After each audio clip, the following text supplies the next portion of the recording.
Bonjour, c'est Cryptolyse. Aujourd'hui, on va faire un petit point BTC Bitcoin. Un petit peu extraordinaire, étant donné que nous avons un week-end qui s'annonce quand même beaucoup dans le rouge, avec des mouvements très forts baissiers. Et en l'occurrence, j'ai eu plusieurs demandes de faire un petit setup, une petite mise à jour, tout simplement, sur ce qu'il en était, ce que ça voulait dire, parce qu'on a quand même bougé par rapport à la vidéo d'hier où je vous expliquais la situation globale. Il y a beaucoup de choses qui se sont passées et c'est très intéressant de repasser derrière en préparation tout simplement de la vidéo de demain, de ce qui va se passer pour la semaine prochaine. Et demain c'est la quotidienne où on reviendra un petit peu sur tout ça, mais là c'est intéressant de voir exactement ce qui se passe et en même temps j'en profitais pour parler de deux choses qui sont pour moi importantes. Parce que tout simplement dans la quotidienne c'est pas forcément le but de cette émission, et je vais parler principalement de la crypto. Alors avant d'entamer cette discussion, on va faire un point sur l'analyse technique et ensuite on va entamer la discussion. Alors pour l'analyse technique, à l'heure actuelle, je vous fais un petit rappel, nous sommes dans une phase de correction avant une grande vague 5, et là nous sommes dans un setup un petit peu particulier de vague 4, en tout cas c'est l'hypothèse que j'ai, vague 4 avec une corrélation ABC terminée à l'heure actuelle, une schématique d'accumulation en blanc, donc grosse accumulation en SCAR-ST, ce que l'on attend c'est le STB, donc la prise de liquidité de ce SC, et en orange nous avons une distribution en BC, ARST, SO, UT, et pas du TAD, parce que justement ça a changé, nous avons pris la liquidité, hop, on écarte un petit peu pour bien vous montrer, du point le plus bas, donc on est en train de valider justement cette distribution, validation qui a deux phases, qu'on va discuter justement dessus, et l'impact que ça a, donc ça c'est très important, je vais tout vous expliquer. Rejoins-nous sur Discord, tu y retrouveras notamment ma stratégie d'investissement qui est disponible gratuitement. Je montre comment je construis mon bag, le fonctionnement de mes optimisations, quand acheter, quand vendre, tout pour éviter justement les principaux pièges. Si tu aimes mon contenu, like, partage et abonne-toi, ça m'aide énormément. Alors, donc là, on a pris la liquidité de ce point-là, donc c'est très très fort, c'est un signal très très fort, ça veut dire, et puis en plus le week-end, alors ça c'est vraiment très très très important à retenir, c'est que normalement, ça aurait pas dû se passer le week-end. Si ça se passe le week-end, il y a d'autres schématiques que je suis en train d'analyser, notamment l'UST avec Luna, ce qui est en train de se passer, il y a eu des problèmes de volume, enfin de liquidité sur le PEG, il y a eu un gros dépeg qui s'est passé, je vais vous faire une vidéo d'ailleurs dessus, qui devrait sortir normalement ce soir à 18h, je suis en train d'analyser, je pense qu'il y a une très forte corrélation, j'ai pas terminé mon analyse, donc si vous voulez avoir la réponse, est-ce qu'il y a une corrélation entre ce qui s'est passé ce week-end et ce qui s'est passé sur le ST, regardez la vidéo qui sera sur YouTube à 18h, sur Luna. Alors, on reprend, donc nous avons cette prise de liquidité qui n'aurait pas dû passer en effet le week-end, je la voyais plus en effet continuité de cette semaine, mais néanmoins on a une belle accélération qui s'est effectuée. C'est intéressant, ça veut dire qu'on a un marché globalement qui est tiré vers le bas, avec derrière des incentives qui sont vers le bas, d'accord? On va le regarder tout à l'heure, mais globalement la notion d'order flow est en train de nous dire que on est en train de tirer vers le bas, mais qu'on a des incohérences, et c'est ce qui est intéressant, et c'est pour ça que je pense qu'on va continuer à aller chercher vers le bas. Je vous avais donné cette target là, qui était la première descente suivie ici de ce retracement, target qui se trouve à 33 823, on l'a pas encore atteint, on est arrivé point bas 34 155, donc en dessous de ce point C, donc ça c'est quand même quelque chose d'important. Pourquoi? Parce que il faut bien comprendre qu'il y a deux choses, c'est que tout le monde se disait ok, on est en correction ici, mais cette correction, elle est en train de s'inverser parce qu'on est dans une schématique bullish qui est en cours, avec derrière ce que je vous expliquais hier, c'est-à-dire plus bas mais moins haut, hop, plus haut, ok. Donc on a une structure haussière qui est en train de se mettre en place. Donc là on est plutôt bien. On avait un W weekly pour ceux qui font du chartisme qui était en train de se valider, mais qui nous a fait un gros pullback. Là clairement on est en train de ravaler le W, donc là c'est très mauvais. Donc on a les chartistes qui sont en train de se manger les doigts. Nacio, si tu nous écoutes, voilà, c'est une des raisons pour lesquelles faut faire attention. Ce n'est pas parce que ici nous avons ton chartisme qui est en train de se faire ravaler que c'est négatif et qu'on va aller sur de l'ultra négatif, je vais en parler après. Ce n'est pas grave l'un dans l'autre, parce que le W n'est pas qu'une schématique. Je veux dire, derrière, il y a du week-off, il y a d'autres éléments. On sait qu'on peut aller chercher plus bas, c'est pas gênant, et moi, ça ne change pas. Je ne suis pas négatif sur tout simplement le BTC, je suis même toujours ultra positif. Et plus on va aller chercher de la liquidité base dans ces zones-là, plus je serai positif dessus. D'accord? Donc là, au moins, on a un signal très fort. Ça veut dire qu'on dit, bah, ça, déjà, c'était pas un lot protégé. D'accord? Donc là, le signal est que, ben, en effet, ça, on le casse, on le prend, c'est l'inducement, c'est de la liquidité qui a été prise. Est-ce que c'est que de la liquidité? Je pense pas. Je pense que là, c'est un signal pour nous dire, ok, ben, on va aller potentiellement chercher le SC. Est-ce qu'on va le chercher maintenant ou pas? Ça, c'est encore autre chose. L'important à retenir, c'est que là, nous avons cassé ce niveau ici, donc très important, nous avons validé notre distribution. Qu'est-ce qu'on attend dans ce type de distribution? Une fois que c'est validé, il y a deux possibilités. Enfin, il y a deux... C'est pas deux possibilités, il y a deux temporalités, parce que c'est la même chose, mais c'est juste une question de temporalité. Donc il y a deux temporalités. Première, c'est que globalement on a une continuité baissière, avec potentiellement validation du STB, d'accord, pas sûr, donc on peut faire soit ça, soit aller plus bas, ok. On remonte, on va chercher cette zone-là, là, 46, quelque chose comme ça, 47, voire potentiellement un peu plus bas, mais allez, on va dire qu'on est très agressif, ici, et on a une continuité baissière, d'accord? On n'oublie pas que la distribution, en fait, a besoin d'un retest, d'accord? Donc normalement, ici, on va avoir un retest qui va être effectué, ce retest va nous entraîner potentiellement sur une chute, qui va être le spring, d'accord? Ou le STB en fonction de ce que c'est, d'accord? Si jamais, ici, on ne prend pas le SC, donc ça veut dire qu'on a une remontée qui est en train de se faire, 46 000, ici, chute effective pour le STB, et donc, à ce moment, on aura juste une fractalité, enfin une schématique à deux places. Par contre, si on prend le STB là, ça veut dire qu'on aura un spring, et potentiellement le spring pourrait aller assez bas. Hein. Donc là, il faudra faire très attention, parce que on aura, comme d'habitude, ici, des choses qui vont se mettre en place. On aura un abandon qui va être effectué. Si on casse ici ce SC, bah, les gens, là, ils vont être en mode totalement abandon, donc on va avoir du sell-off qui va se faire. On va avoir des personnes qui vont se mettre en sell, ici, des poches de liquidité. Là, on va avoir une inversement, prise de liquidité off, accélération pour short squeeze. Ok, les personnes vont se dire, ok, on est en long, vont se replacer ici. Bah, qu'est-ce qui va se passer? Inversement de tendance, long squeeze, accélération baissière, prise de liquidité basse, parce que les gens seront positionnés ici en SL, et donc prise de liquidité basse. Et donc là, on sera sur un setup positif, on aura terminé notre accumulation. On aura une schématique Wyckofienne qui sera terminée excessivement positif. Alors, oui, et en plus, ça se renforce par deux choses. C'est que, comme je vous ai expliqué lors de la vidéo de la dernière fois, on a plusieurs typologies de traders. On a les chartistes, on a ceux qui utilisent Ishimoku, ceux qui font de la smart money, ceux qui font de l'order flow, ceux qui font du taping, enfin, il y a plein de choses, et il y en a qui mixent un petit peu tout. Ce qui est intéressant, c'est d'avoir une vision globale, comprendre comment ils fonctionnent, pour aussi avoir une vision de nous-mêmes de ce qui peut se passer, de ce que les gens voient, parce que les gens traitent ce qu'ils voient, donc il faut comprendre ce qu'ils voient. Donc je vous ai parlé là des chartistes qui tradaient le W, bon là c'est un signal qui est très mauvais pour les chartistes, alors ils vont attendre une clôture, d'accord? Ici, si jamais on clôture dans les jours qui viennent avec une bougie là par contre, vous allez voir, ça va être l'alerte générale sur tous ceux qui traitent ça.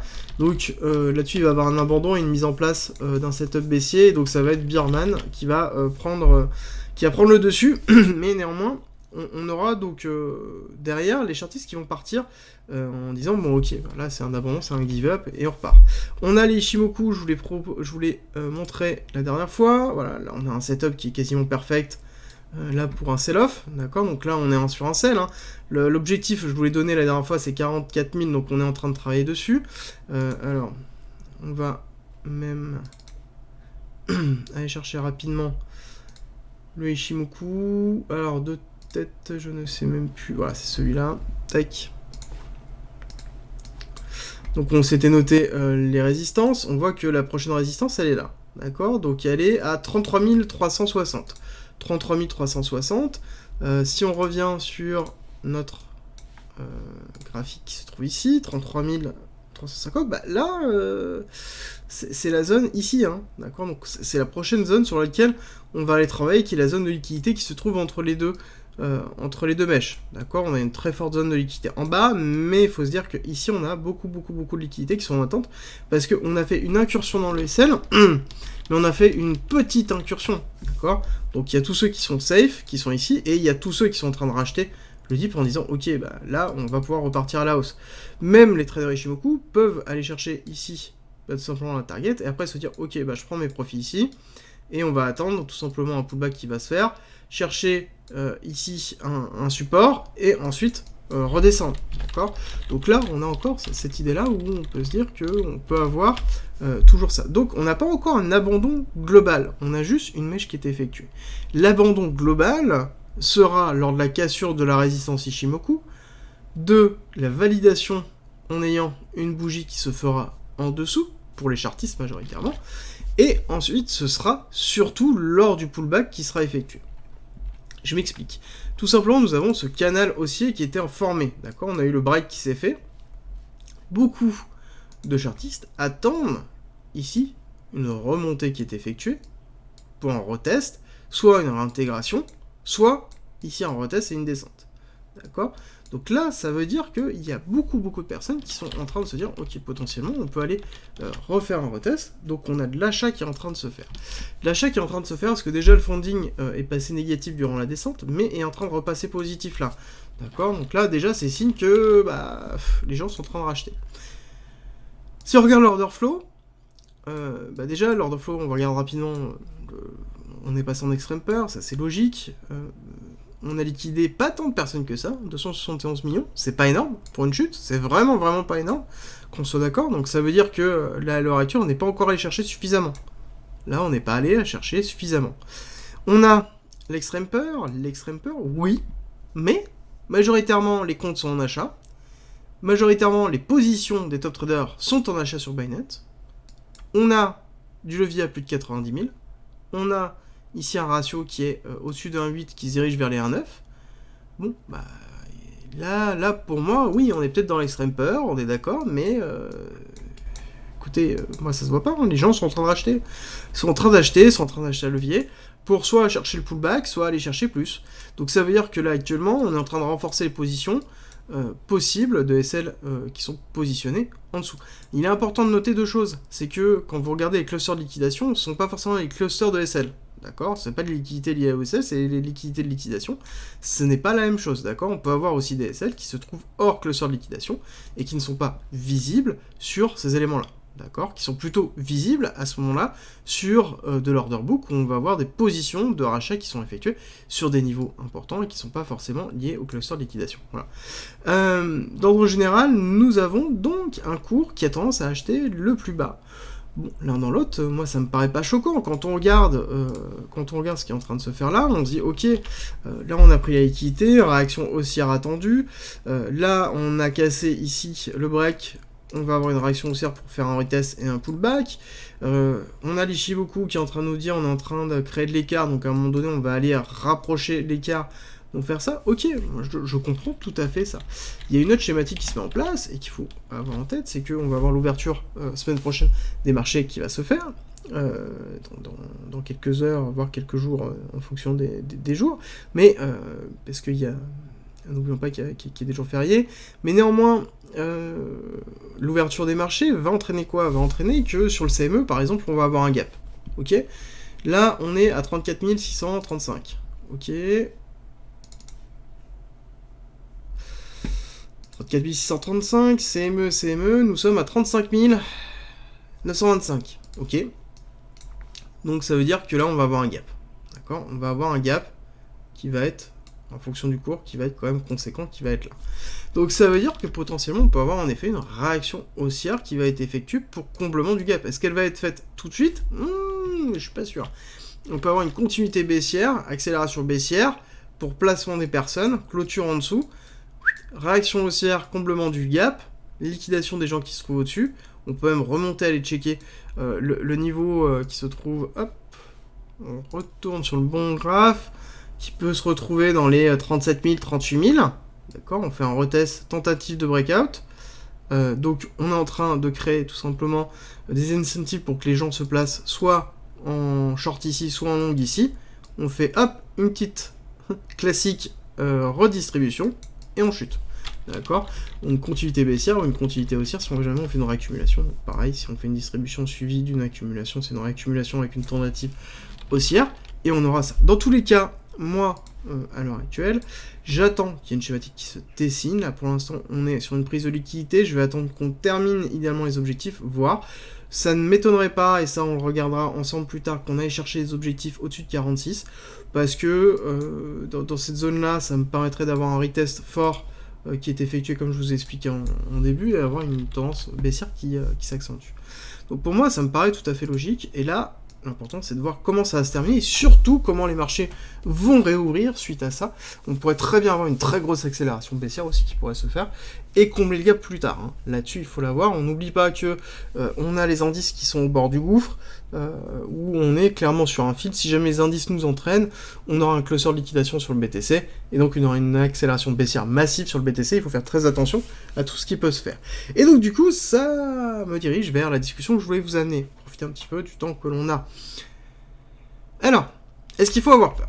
Est-ce que c'est la fin ? Est-ce que là, globalement, on est en train de nous dire que potentiellement, leur départ, il n'est pas pour tout de suite, clairement.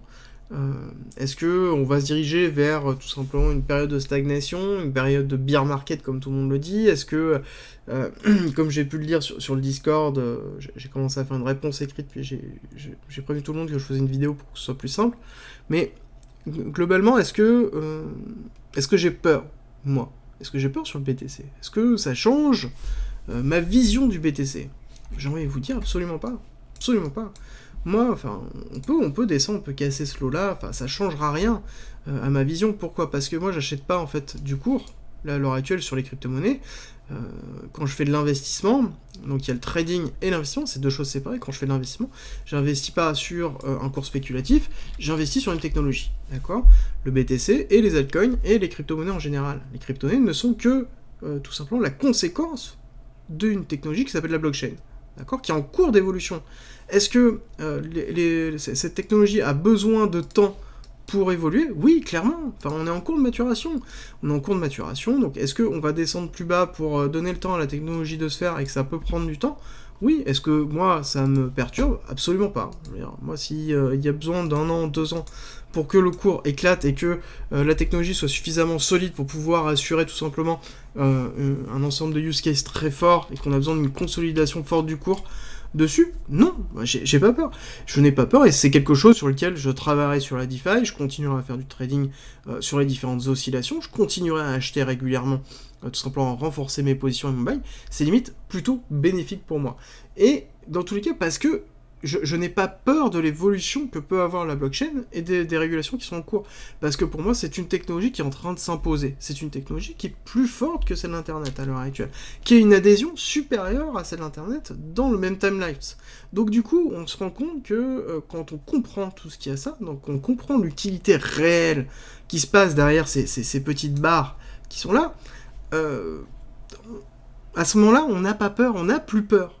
Ça descend, c'est pas un problème, je continuerai à acheter, c'est pas grave, j'achèterai petit à petit, je ne vendrai pas, parce que dans tous les cas, c'est quelque chose sur lequel j'ai confiance, et dans tous les cas, je sais que ça va avoir une utilité à terme. Est-ce que ça prendra 1 an, 2 ans, 3 ans ? C'est pas grave. Limite, je ne suis pas dans cette notion de temporalité, c'est pas quelque chose qui me fait peur. Et c'est pour ça que la notion d'exposition est essentielle par rapport à ça, et il est vraiment important de contrôler son risque et son exposition. Autre chose, le marché en lui-même, que vous voyez, ces petites bougies, sont un marché secondaire, d'accord ? Ce n'est pas le marché primaire. Ça veut dire que ce sont des gens qui... c'est pas de la technologie là que vous achetez, c'est globalement le marché secondaire, le marché de l'occasion. Par contre, le marché primaire va très très bien. Je veux dire, toutes les semaines, si vous suivez mes quotidiens, toutes les semaines, vous avez de l'injection de liquidité de fonds d'investissement, de spécialistes, de génies en finance, dans le général et de génies en technologie, qui investissent massivement dans les startups, dans les sociétés qui développent les technologies en dessous des cryptos. Est-ce que vous pensez réellement que, à l'heure actuelle, c'est un Ponzi et que ça va s'effondrer ? Absolument pas. C'est pas parce que la bulle spéculative, ou en tout cas le marché secondaire qui est construit autour de la spéculation, fait un retracement qui est sévère pour rattacher, donner le temps tout simplement à la technologie d'évoluer. Moi personnellement ça me choque pas. Et j'en suis même plutôt content. parce que ça veut dire que tout simplement j'ai encore du temps pour apprendre, pour comprendre, pour continuer à vous faire des vidéos, à parler avec vous, à investir, à faire tout ça. Et donc je suis ravi de le faire. Et c'est le mot de la fin. Merci d'être resté avec moi jusqu'au bout. Abonne-toi, partage si t'as aimé et rejoins-nous sur Discord. C'est avec plaisir qu'on t'accueillera. Et à très vite.